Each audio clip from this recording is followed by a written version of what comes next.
దయ్యం పరుగు పందెం. ఒక దయ్యం ఒకరోజు అడవిలో కూర్చొని దీర్ఘంగా ఆలోచిస్తూ ఉంటుంది. అయినా ఈ అడవిలో ముందు నుండి దయ్యంగా ఉండేది నేను, కాబట్టి అడవిలో అందరూ నా మాటే వినాలి కదా, ఎందుకు వేరే వాళ్ళ మాట వినాలి నేను అని దయ్యం ఆలోచిస్తూ అటు ఇటు తిరుగుతూ ఉంటుంది. ఇలా ఆలోచిస్తున్న దయ్యం దగ్గరికి చిట్టిపక్షి నడుచుకుంటూ వస్తుంది. నడుచుకుంటూ వచ్చి చిట్టిపక్షి ఇలా అడుగుతుంది, ఏంటి దయ్యం, కాలుగాలిన పిల్లిలా అటు ఇటు తిరుగుతున్నావు, ఏమైందేంటి అని అడుగుతుంది.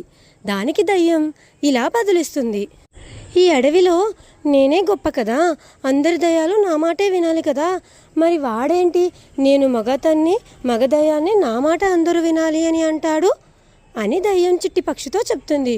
ఓహో, ఇదా నీ సమస్య? ఇది కాదు సమస్య. అసలు ఏం జరిగిందంటే, ఈరోజు దయ్యాలన్నీ ఒక చోట కూర్చొని మాటలు పెట్టుకున్నాం. అప్పుడు ఏం జరిగిందో విషయం చెప్పడం మొదలు పెడుతుంది దయ్యం. దయ్యాలన్నీ కూర్చొని మాట్లాడుకుంటూ ఉండగా మగ దయ్యం ఇలా అంటుంది, నేను మగదయ్యాన్ని, అందరూ నా మాటే వినాలి, మీరేంటి ఆడదయ్యం మాట వినాలి అని అంటారు. చరిత్ర చూసుకున్నా ఎక్కడైనా మగవాడి మాటే ఆడది వినాలి అని మగదయ్యం ఆడదయ్యంతో కొట్లాడుతుంది. అప్పుడు ఆడదయ్యాలు, మేము ముందుగా ఈ అడవికి వచ్చాం, ఇక్కడ మా పెత్తనమే చెల్లాలి, ఇక్కడ ఎవరున్నా సరే మా మాటే వినాలి అని ఆడదయ్యం అంటుంది. దాంతో మగదయ్యం ఆడదయ్యం రెండు గొడవ పడ్డం మొదలు పెడతాయి. ఆడదయ్యాలేమో మేము కొన్ని ఏళ్ళగా ఇక్కడ దయ్యాలుగా ఉండిపోయామని అవి గొడవ పడుతుంటాయి. మగదయ్యాలేమో మేము మగ మనుషులం కదా, మా పెత్తనమే చెల్లాలి అని అవి గొడవ పడుతుంటాయి.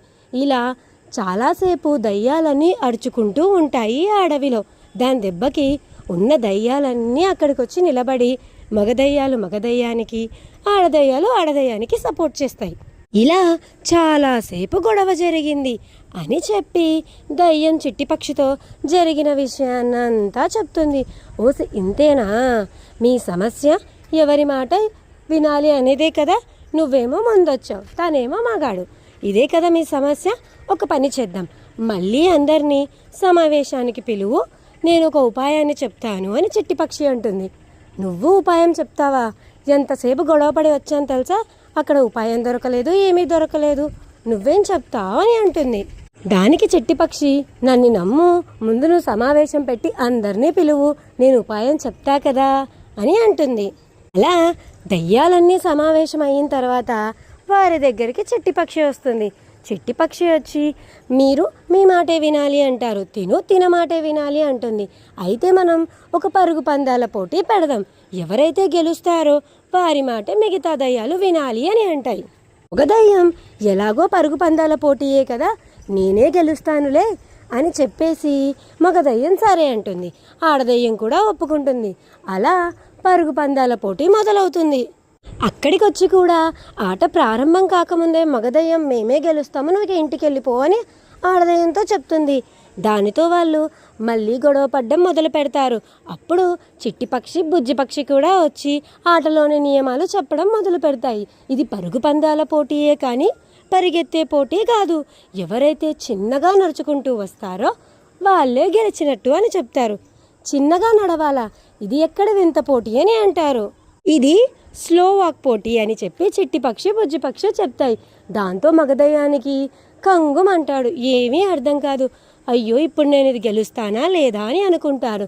ఇలా ఉండగా ఆడదయ్యం మాత్రం చాలా ధైర్యంగా ఉంటుంది. అలా ఇద్దరికి పోటీ మొదలవుతుంది. పోటీ మొదలయ్యాక అది స్లో వాక్ అవ్వడం వల్ల మగదయ్యానికి అస్సలు అలా స్లో వాక్ చేయడం రాదు. ఆడదయ్యం ఒక అమ్మాయి కాబట్టి తను క్యాట్ వాక్ ఎలా చేస్తుందో అలా నడుచుకుంటూ చిన్నగా వచ్చి ఎండ్ లైన్కి వచ్చేస్తుంది. అలా ఆడదయ్యమే పోటీలో గెలిచి ఎగురుకుంటూ గెంతుకుంటూ అరుస్తుంది, ఇప్పటి నుంచి అడవిలో అంతా నా మాటే వినాలి, ఇంకెవరి మాట వింటారో నేను చూస్తా అని. దయ్యం